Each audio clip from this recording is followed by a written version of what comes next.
TempahZone.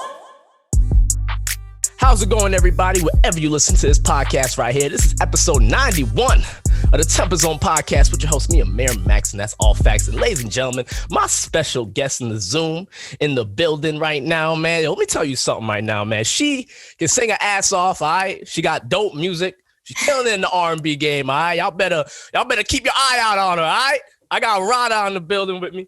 Radha, how's it going? Hey, it's so good to be here. Thank you for having me, Amir. Everything's good on my end. How are you? That's good to hear. That's good to hear. I'm doing good. It's the times are just weird. It's we're coming up to like a year of this whole lockdown madness. Yeah, of this whole madness shit. You know what I'm saying? And so it's just been just trying to get by, stay busy. It's just really it. Yeah, absolutely. Same here. What have you been doing to stay occupied and stay in the zone during all this? Because it's pretty easy to get derailed during this. I had my little stint last year. I took like a whole month off. I was like, man, I just need to chill for a bit. So like, what's some ways you've been trying to just stay in the zone during all this?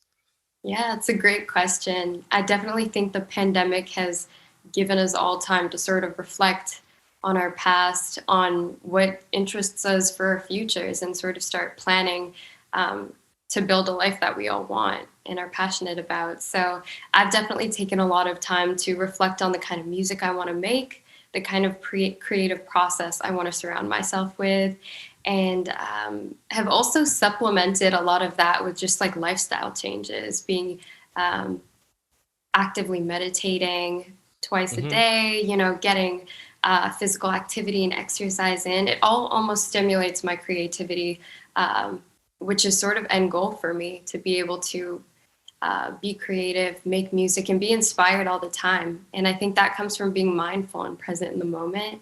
So overall, pandemic's given me a great opportunity to sort of sit back and recognize that, being present is a great way to stay creative and be inspired all the time by the things going on around us, even if it's small and isolated right now. Mm-hmm. Yeah, that's a great answer, because like I think at least for me, I realized how fast everything was moving, and how like now let's go, we gotta do something tonight and tomorrow and then the next day, and I think this whole thing just made me really just be like, slow it down, all right, just take your time, understand shit just a little bit more. I guess that's one of the positives to come out of this, because obviously there's a lot of just negatives to this. We can't go out and perform like we used to, or go out and just really do shit like we used to do as, artists, that we need, that we can't right now. So it's just one of those things, but, definitely learning yourself better, I think, is one of the things I hope that everyone comes out of this with, to understand yourself better. It's just so important, especially as artists, Yeah, especially as artists, for sure. It's been a great reflective process. So absolutely. And you're totally right about slowing things down. I've found myself to be quite the workaholic, and just graduated university. So like slowing things down for sure. Thank you. Cool. Where'd you graduate from? So I graduated from Boston University a semester early, because I was starting to burn out a little bit, but I studied finance, which is definitely not music. But it was no, it's good perspective, and it gave me a lot of useful experience in another sense. So yeah. I think one of the great things about music is that like anything you do will inspire you. Anything. Like, no matter what you take on, it can come back into the music in its own little cool ways. So I think like, whatever you majored in, whatever you do, like outside of, the music career, it comes back and really just can make your music better in some ways. And I'm just gonna be honest with you, some people might make their music worse, but you're good. You're doing just fine. You're doing good with the music. Don't worry. But I'm just That's funny. But I want to ask you though, it seems like you got a lot of things going on, but when did you start making music? When did that all come about? Was that recent? Was that a long time ago? What was that like? Yeah, so music has always been present in my life in a huge way. I was brought up in a very musical family, and I have a very musical lineage as well. So, of course, I'm from India. I'm Indian American, and my mom is an Indian music teacher. So, Oh, okay, since cool. I was like a baby, she's had, you know, two facilities where she's taught music, one being my home. So there were kids in and out, revolving door situation of people in my house, and being surrounded by sounds and different senses and people and experiences and interactions. And it was always a great stimulant for, you know, my own creative thoughts. And that was sort of my first experience with music, and I learned and trained in Indian classical vocal music for like 15 to 16 years of my I'll help you life. sing, honey. Yeah. You know, they'd be hitting ranges and stuff. Like it's very not like what Western cultures have. So I could imagine Yeah, you definitely benefited from learning that stuff for sure.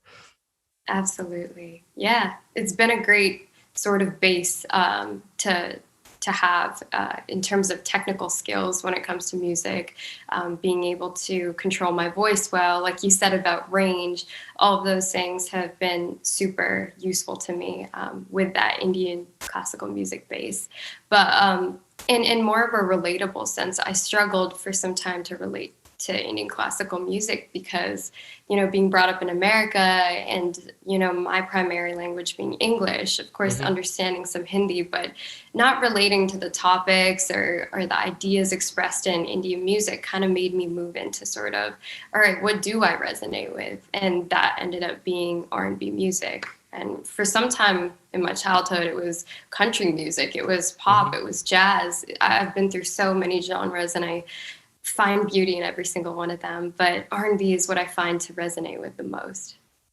Yeah, I mean, R&B is just it's a great genre. You know, it's one of those genres where I feel like everybody can find something in there that they like. Like it's kind Yeah, of hard so to hate true. on it, you know, because I just feel like the subject matters. I'm like everyone's got to like feel this way with these type of songs. You know, I feel like R&B does a good Yeah. job of just hitting the soul. You know, that's another thing they call R&B. They call it soul. Yeah. So it's like So, I definitely feel like it's something that can resonate with people in that way. And I think, you know, with me, I feel like a lot of guys I know, they don't like to admit that they like the R&B they like. You know, and it's like, oh, I just like rap, man, and I like hard rock, you know. And it's like, man, yeah. it's okay to like that stuff, man. It's It's all okay to good, you know. simp. It's okay to be a softie. It's all good. Exactly, and that's why I think like people who say they don't like R&B do, because it's like Oh, yeah. it hits those emotions that just most genres Um, don't really go to. You know what I'm saying? So so true. I definitely think that's cool. You know, you said you grew up, you know, with just, you know, listening to classical, this Indian music. Does Mhm. it you ever like find it like cool to see like how like certain like songs will implement some of those Mhm. Indian styles into the Oh, music? Because you see it yeah. a lot in songs. Like Timbaland love Yeah. taking stuff from Indian culture and stuff. So Absolutely. yeah. It's so fun listening to like samples of, I'm like, oh my god, I know that that's from like an Indian song or whatever in hip hop and R&B. Hmm. That's always been fun. And in another sense, I mean, I've enjoyed personally taking from my Indian music experience and implementing like little riffs that are a little more exotic and South Asian, and like giving a little twist to R&B in a sense to make it more authentic to me. So yeah, Indian music and the fusion of that with R&B and hip hop has always been so fascinating for me. That's dope. Yeah, that's dope to hear because, you know, my parents are from Jamaica. So, like, Yeah. you know, we love just seeing everybody finally get on that wave. It's like, oh, now y'all taking all this stuff. Now y'all sampling all that stuff. Okay, like that's Uh-huh. now you finally on that wave. I see. Like we've been doing Exactly. that. Like Jamaican people been rapping. Like, you know what I'm saying. So it's like, you know, it's always cool to see people catch on and appreciate it. It's Exactly. always great. You know, it's always cool. For sure. You know, sticking with just well, you don't have to mention any R&B artists here, just anyone in general, but who are Mm. some of your favorite current artists of today that you're really like listening to a lot? Yeah, yeah. Definitely have always been into Janae Aiko. Love Hmm. her sort of spacey energy, She's smooth. great. I take a lot of inspiration from that kind of sound, so I love her. Also love her because she's very soulful and just has great control and emotion in her music. So I love her. In more of a trap soul sense, I fuck with Bryson Tiller, Summer Walker, and Black. 3 of my like very sad boy hours kind of sounds. Yeah, Love that definitely. stuff. So yeah, those are some of my favorite artists. Yeah, and they're all just killing it too. And I think they're really reinventing what R&B was, because you look at Mm, some of the stuff from I love the stuff from the 90s and the early right, 2000s, but it was just so like prim and proper, and the dancers, right, and the right, guy, that everyone, all the singers had to be all sexy looking, and I mean, right. and then you got Black, he just wears a hat and a hoodie. He's just like, what's up, I'm gonna sing my stuff and this is my life, and So true. I think it took some time for R&B to get to that point, to get more relatable, but I definitely love seeing what it has become. It's just become a little bit more accepting for everyone, just a little bit more realistic, just a little bit more Yeah, realistic for the people. So yeah, that's a I good list of definitely artists. like that. Yeah, yeah. hmm do you think that like the current R&B scene is going in the right direction, though, regardless of what I just said there? Do you think everything's going the way it should in this genre? I'm very optimistic when it comes to like musical direction. I think, you know, there's so much to explore when it comes to new sounds and new energies and the new ideas people are putting out there. Um, so I'm actually really excited to hear what's to come in R&B. I think especially with this pandemic, people have more than ever like allowed creativity to stimulate them and create output. hmm And I think it's really exciting. I can't wait to hear, the new music and the new live music that comes from being all shut up in, our own houses and places. So yeah, I'm optimistic for sure. That's good to hear. That's good to hear, because from everything I'm seeing, and I hear from just a lot of people in general. Like a guy like The Weeknd. A lot of people don't Mhm. want to call him R&B anymore, because he's gotten so popular and gotten so pop. But I think that's the stuff Yeah, that yeah. grows the genre, and takes it to places that we thought it might never go. You know what I'm saying? So So true, yeah, so true. I definitely happy to hear you're optimistic about it. What do you think in general, in terms of like just locally, like around this area and Mass? Yeah. Do you think the R&B scene is prevalent enough? Do you think it could more going on? You can answer that any way you want. It's because I don't want you No, no, to. yeah. Yeah, to be honest, I think the R&B scene in Boston is small or maybe hidden a little bit right now. So I would love to see in the next couple months or in the next years more of a broader R&B community. I know hip hop is great, and I think it's great that we can like intermingle and all join a community of like artists together. But I definitely would love to surround myself and meet more R&B artists, people that fuck with more of like a synth melodic sound and are just going with that. I do think we have some great ones already, and there's always room for more. So that's how I feel locally in terms of our Boston scene.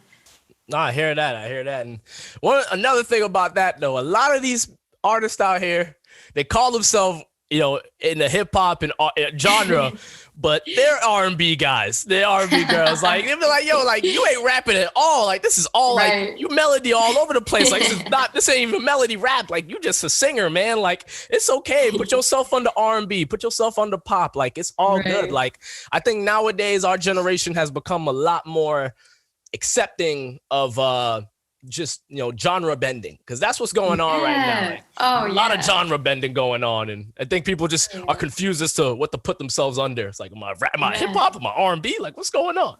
Yeah. And to like some extent, that's kind of beautiful. Like I love those hybrid sounds where like you don't have to restrict yourself and be like, I am a pop artist or like I am hip hop. I think it's really cool to switch up your sound. Of course, to develop like a niche audience and whatnot and branding wise, it's nice to have more of a clean picture of like, okay, I can call this guy a hip hop guy. But for creativity's sake and for an artist's own fulfillment, I think it's beautiful to just put out what you feel, whether that be hip hop one day and country tomorrow. I don't think it matters. I think that's amazing. Yeah, it's all about just what feels authentic and true to you. Yeah. Like, don't do an EDM song just because your homies or your people told you to do it. Like, do what really feels right to you, and it Yeah, should work out. It really should. Like, if you're absolutely. going about it in the right procedures. So, no, I totally hear you there. That's some real stuff. Right. You know, That's I actually, no sorry. no I no just go want right to ahead. add in Yeah, that go ahead. Yeah. that's something that I myself struggle with as well as an artist. Oftentimes, I come into like creative blocks, especially during this pandemic, where I get too caught up in sort of creating a piece that I think people will enjoy. And I forget to incorporate more of myself and in a piece of my authenticity into the song, or more so, the whole thing should be very authentic to me.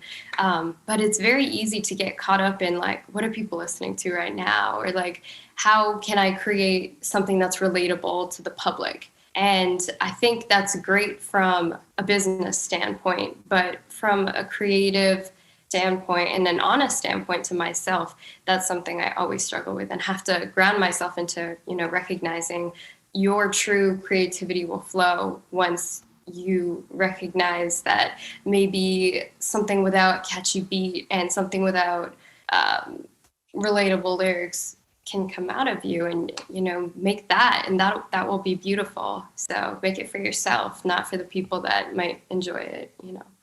Yeah, no, totally, totally. A lot of people are caught up in that traditional trap 808 sound, like in all genres. Like Yeah. you see it in pop, R&B, Yeah, hip hop, and so I definitely think it's always good to just break the norm, try something different out, and whatever just feels right to the soul, whatever feels right to you. I do exactly. like what you said. It is a business. You do want to definitely make something that people want to gravitate towards. But every now and then you gotta release a few songs where it's like, nah, like this is all me. Like this is how I feel. This is what I wanted to do. For sure. This is all like a passion project type thing. So I definitely feel you on that. It's definitely important to have that balance of this is what I want to do, and focus on what the people want. Or sometimes you can say, I don't care what the people want, man. This is how this is what I really feel. I don't care what y'all think. You gonna like it or not.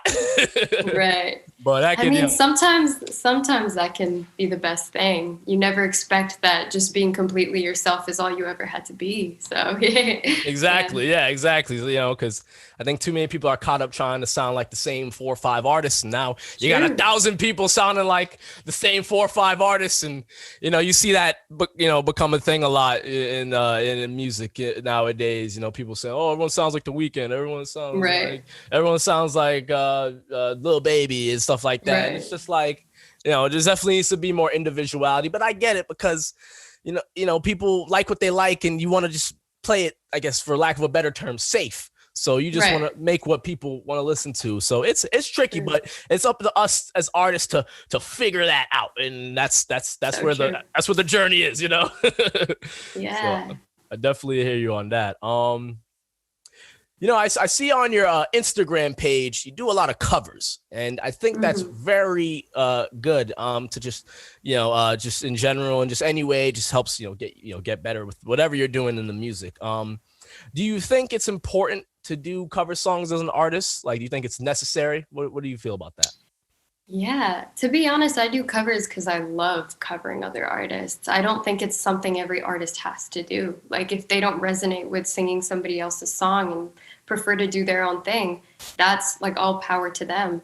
And of course, I do love making my own creations, but something I really enjoy is almost putting my own creative spins and Mm-hmm. energy onto somebody else's song and coming up with new ideas to enhance or change it a little bit just for fun. I think it's a great exercise, and it's always been a thing that has helped me develop my own artistry in a sense too, to understand, all right, what angle can I put on this, or what perspective can I throw on this track that can create something new. It's not just a cover. It's not the repeat of the artist's version.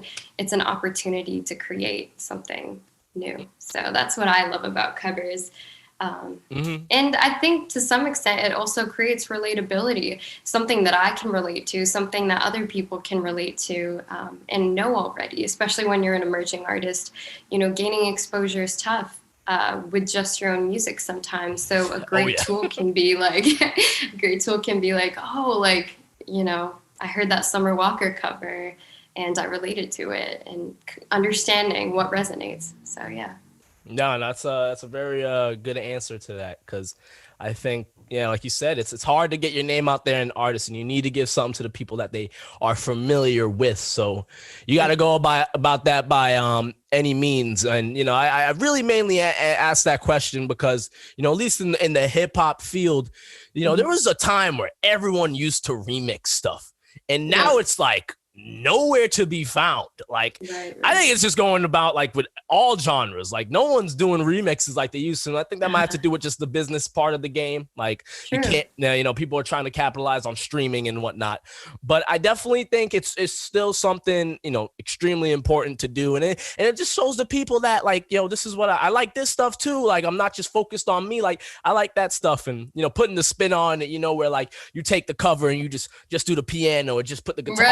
You Right. might lower the Unplugged. tone down. Yeah, lower, you know, like lower the key or make the key higher, make it faster, make it slower. Like, you Yeah. know, put your own, you know, spin onto it. I definitely, you know, it can really, you know, you might even make the song better than the original. You know what I'm saying?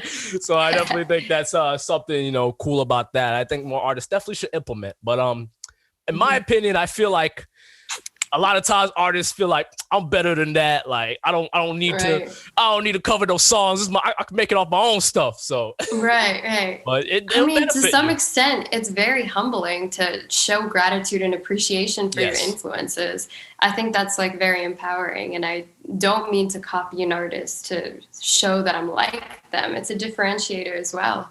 To, like I said, take your own perspective on the song and create a new vibe, whether that be unplugged, piano, changing the key, whatever, you know. So yeah, I know what you mean though. I'm sure people do have the idea that, oh, it's a very like amateur thing to do to like try and imitate someone, or like I should be able to show off my own stuff. I mean, valid as well, but Mm-hmm. I find it fun to explore other artists too. No, I hear you. That's the way it definitely should be. It definitely should just be, you know, something fun to do, and you should cover what you want to cover. You know what I mean? Yeah. Yeah. Don't try to get caught up in like, oh, I need to cover the newest song that's popping. It's Right. like if you're not feeling that new song that's popping, then don't do it. So Just true. don't do it. Exactly. Yeah, so just cover what you like. You know, even if you got to go back a few years, it's okay. Like you know what I'm saying. Yeah, So, for sure. and on top of that, you might be reminding people about songs they never heard before. So you know, True. so there you go. You know, it's just Some like, good throwbacks. Yeah. oh yeah. So you know, it has its benefits more than its negatives. So I totally hear you on that. You know, so yeah, that's Yeah. dope. That's dope. Now we're gonna move on from cover songs to your own songs. You know All that right. original music. You know what I'm saying? So you dropped Yeah. Spiral back in February of 2020. It was a 4-track EP. It's really, really good, and it's got a theme. Thank So you. I like that. I like that it has that cohesion to it. I think that's really dope, and it goes by fast, which is a good thing because I'm saying like wow, this is like so it's like I wanted the 5th track. You know what I mean? But tell the people how you came about writing this project and just the whole process behind it. Yeah, absolutely. So, as you said, it's been like a year since I dropped that project. And I think Spiral, for the most part, just captures like my emotions during a snippet of my life. Around a little earlier than February of last year, probably June or July of 2020. So Mm-hmm. that time was definitely a hard time for me. I struggled emotionally. I was pretty uncertain about my future. I was a student, conflicted about what I want to do with my career. Do I want to focus on music still?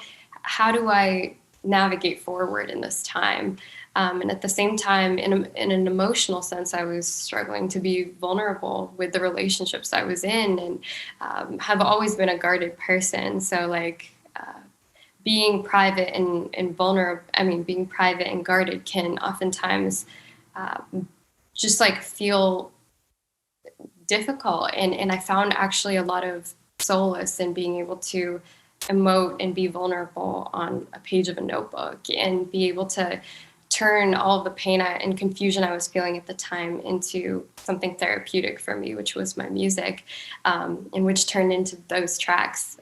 So I mean, to some extent, people may assume that like the tracks are about like a guy or something. And while, my relationships in my life at that time were, a great inspiration and source of truth for me in my writing, a lot of it was conflict with me and art, me in the pursuit of music, and that relationship and how I was trying to move forward with that in my life. And yeah, the first track on Spiral, Holding On, actually talks about me and my relationship with music and how I still want to hold on to it and pursue it with all my heart because it's what I love.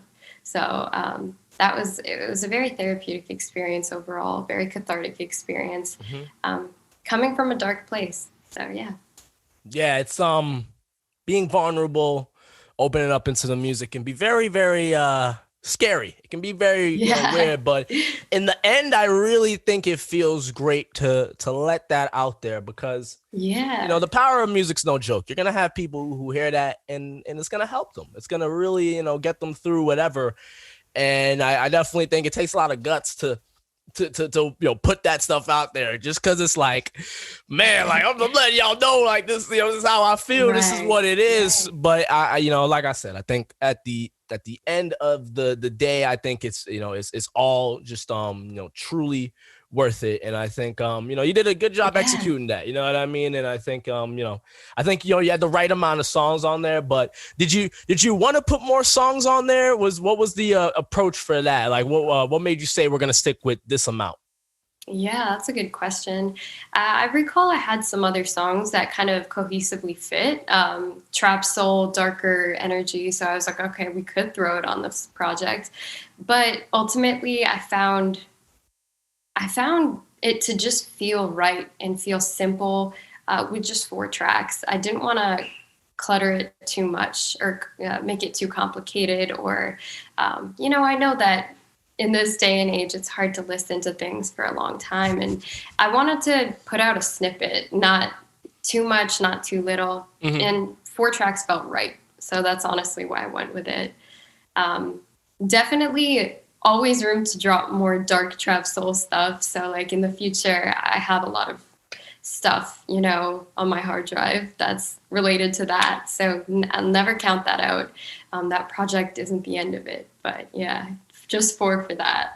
No, I hear you. I think that's a good way to go about it because I think the attention span for some people, it's like if they if you brought off this project and it had 12 songs, they might only listen to 3 because they're like, oh, right. Snap, I can't take on 9 more. Like, I don't got the time. Right. And so when you give them 4, it's like, oh, I can listen to 4 songs. And it gives all the attention to those 4 songs. And even if, whatever you had that you cut out, it's like, well, you cut that out for a reason because these 4 are the ones that you said, this is what we're going to put out. And so I think there's something, great to that approach. You don't have to drop a 16-track project. And I know the guys who do that and it works. And, don't get me wrong, but even from those people I've heard, like, like they will have these, 16-track projects and do a video, do something for them.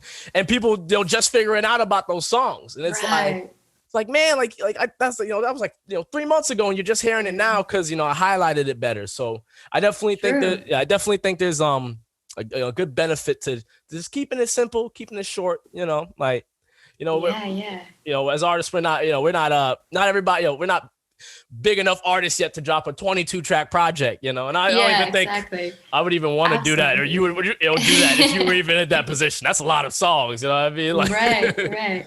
So true. Yeah. I mean, if the goal is to share your art with people, I mean, it's nice to be a little bit strategic about it as well. It's not, the worst thing to recognize that, all right, I'm emerging. I'm not fully exposed yet. I don't have a huge digital presence. Maybe I can slowly drop and bring things up and gradually grow. But yeah, of course, putting your life's work out there, it might not be the move if, the world isn't ready to hear it. Yeah, you can't show all your tricks in one play. You gotta sprinkle it out little by little, because the people, it's Yeah. what you're capable of, but the people aren't too aware of it. So if you just throw it all at them at once, they're gonna miss a lot of it. So it's very Yeah, important exactly. to be true to yourself. I think that's very important. Like, to just be Sure. true to yourself and understand, like, all right, we gotta give it to them piece by piece, so that way it can really absorb everything that I'm putting out there. You know what I'm saying? So Absolutely. I definitely think that's a good way of going about it. But yeah, I'm glad to hear that. This project was very therapeutic, and something that was good for you, because I think that's very important for musicians to do stuff like that. That's what it's all about, if you ask Mm, me. I think that's really important, to put out stuff where agreed. you feel good after. It's like, oh, thank God it's out there. So true. I Yeah. think, yeah, I think creativity and creation is one of the most therapeutic things. And I think not even for people that have to classify themselves as artists, genuinely for every individual, creating something in a time where they don't feel good, I think is one of the most beautiful solutions to getting yourself out of a negative headspace. Hmm. Whether it's cooking a meal, or like, creating, like, knitting something, or whatever it is, creation is beautiful. And I personally believe it leads to a lot of fulfillment. So Yeah, taking nothing from something. I think it's yeah, something very it's special to. magical. Yeah, seriously. And I think people who aren't in the music space or in the creation space, that is this art form. I think they all understand that, whether they know it or subconsciously know it. So I Right, think right, that's something just very dope. And I think as artists, the older we get, we understand that more so. And so I think it's just something you just gotta take advantage of. It's definitely something you want to capitalize for on. sure. Yeah. Definitely. Now, I want to ask you just about just this, your music career in general, and not, with this game we're in, not everything always goes smoothly. Sometimes things can Mm. be a little rough. So, what were some struggles that you had to deal with as an artist? Was there anything, in particular that you had to overcome that was, pretty difficult at that time? Yeah, absolutely. I think one of the big things that I've always had a back and forth with is sort of my identity in terms of cultural identity. While I have like an Indian background, and Indian culture has played a huge role in my life, whether that be, being surrounded by family, learning Indian classical music, all of those things. It's been a huge blessing to me and has connected me to my roots. At the same time, it clashes quite a bit with R&B from a cultural standpoint. So that's something I've always struggled with. Been brought up in a conservative home, and some of the more like explicit lyrics, like suggestive, themes that are explored in R&B can be really tricky to navigate when I'm trying to people please, which is also another struggle that Hmm. shouldn't be the case. But to keep my family happy and supportive and share my love for music with them, it's been tricky to navigate that sort of weird clash of cultures.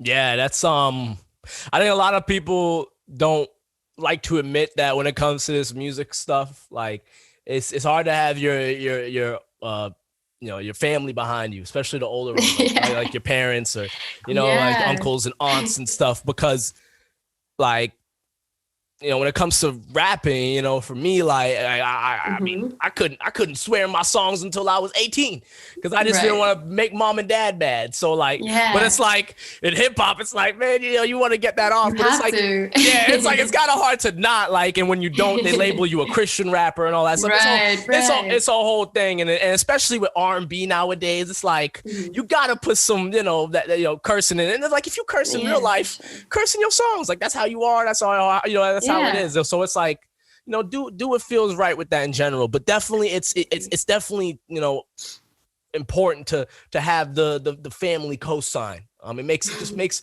it makes it it makes doing the music a lot Oh yeah, more less stressful. sure.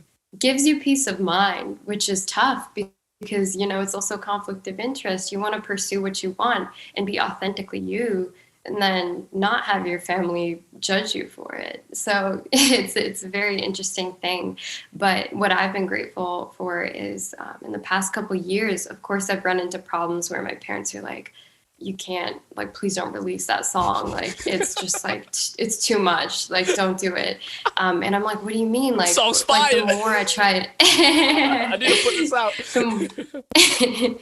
The more I restrict myself, like, the less true to myself and the less creativity I have to offer. So, like, it's been a process, and it's been a beautiful process to help my parents come to compromise with me on understanding that I'd love to express myself very honestly to everyone and me. Yeah, it's been definitely a struggle, but I'm finding a lot of beauty in the journey of moving forward and explaining to my family and support system that sort of paradox. Oh yeah, yeah. It's it makes me think of like Will Smith.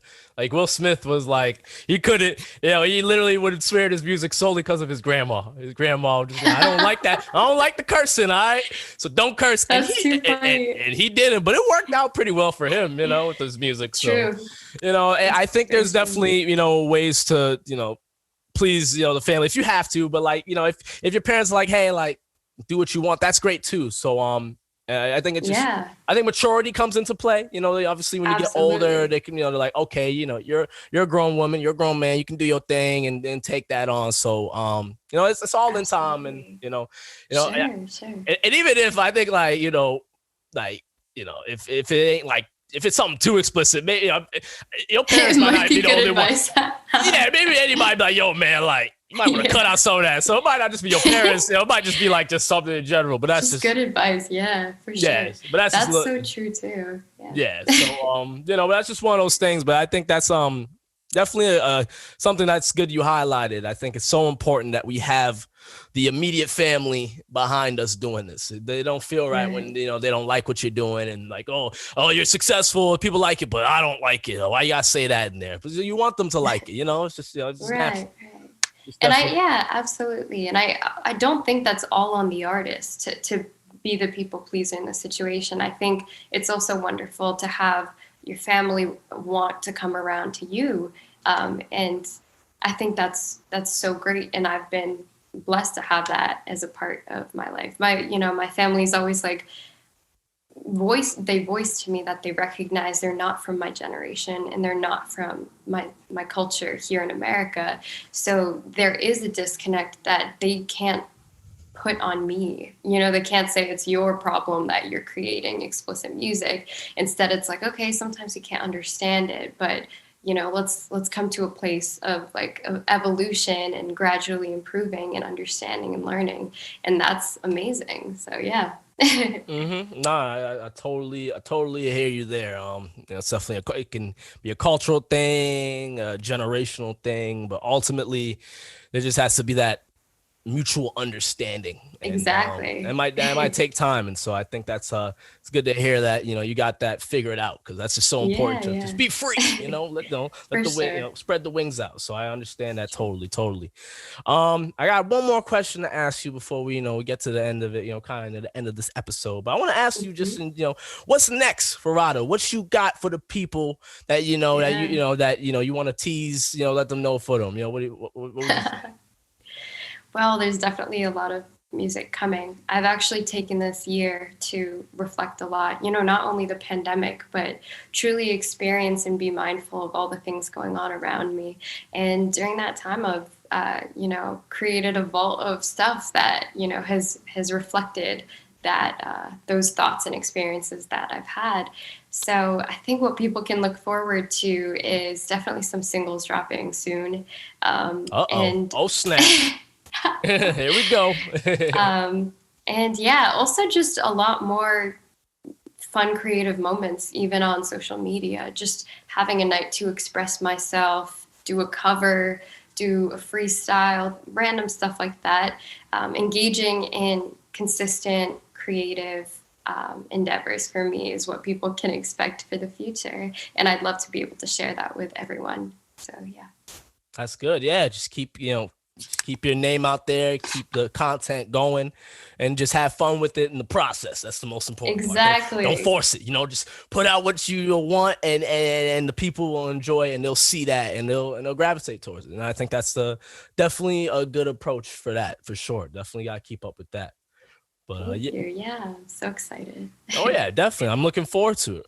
Radha, thank you so much for being on TempahZone podcast. I really appreciate you being on the show. It's been a very good conversation. Is there anything you want to plug for the people before we head out? You want to plug your social media, where can they follow you, all that stuff. Yeah, I mean, thank you so much, first of all, Amir. This was a great conversation as well, and I loved talking to you about my music and the situation we're in right now and how that can be turned into something creative. In terms of plugs, you can feel free to check out my Instagram where most of my music can be found. So that's at RADHAMUSIC _ at Radha Music _ and yeah, feel free to check that out. So yeah. Awesome. Radha, thank you for being on the show. Y'all make sure to check out her stuff, man. She's dropping great music right now. Don't miss out on it, all right? Appreciate it. No problem. All right, y'all. That's episode 91 of the TempahZone podcast. Thank you very much for tuning in. Make sure you tune in next week for another one, all right? Peace out.